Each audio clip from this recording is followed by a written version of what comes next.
سلام. همونطور که بهتون قول داده بودم امروز میخوایم با هم دیگه این ماست بادمجون خیلی خوشمزه و مفید رو درست کنیم. بریم مواد اولیه‌اش رو اول با هم دیگه ببینیم. ماست شیرین، بادمجان کبابی یا آبپز، سیر، نعنا خشک، نمک و فلفل سیاه. اولین قدم باید بادمجونامون رو بپزیم، یا کبابیشون بکنید یا با مقداری آب و نمک بذارید تا خوب بپزه، حدوداً 40 دقیقه. بعد آبش رو خالی کنید و خوب با گوشتکوب لهشون کنید. وقتی که پخته شد بذارید یه کمی خنک بشه. چند حبه سیر داریم، مقداری نعنای خشک داریم که نعنای من خونگی هستش و توی ویدیوهای بعدی میخوام طرز تهیه اون نعناهای خونگی خوشمزه و خوش عطر رو هم بهتون یاد بدم.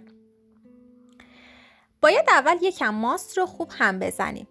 سیر رو با سیر له کن له میکنیم و به ماستمون اضافه میکنیم.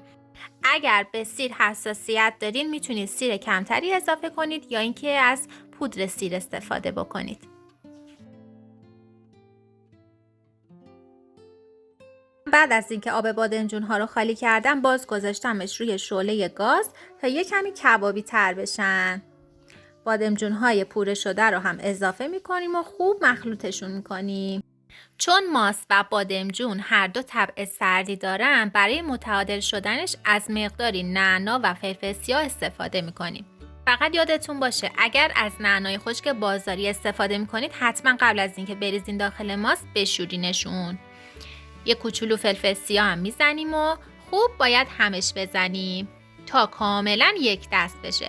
اگر احساس کردین ماستش کم هستش میتونید باز توی این مرحله یک مقدار دیگه بهش ماست هم اضافه کنید و به همین راحتی و خوشمزگی ماست بادمجون ما آماده شده. امیدوارم که درست کنید و کنار غذاهای خوشمزه‌تون میل کنید. نوش جان.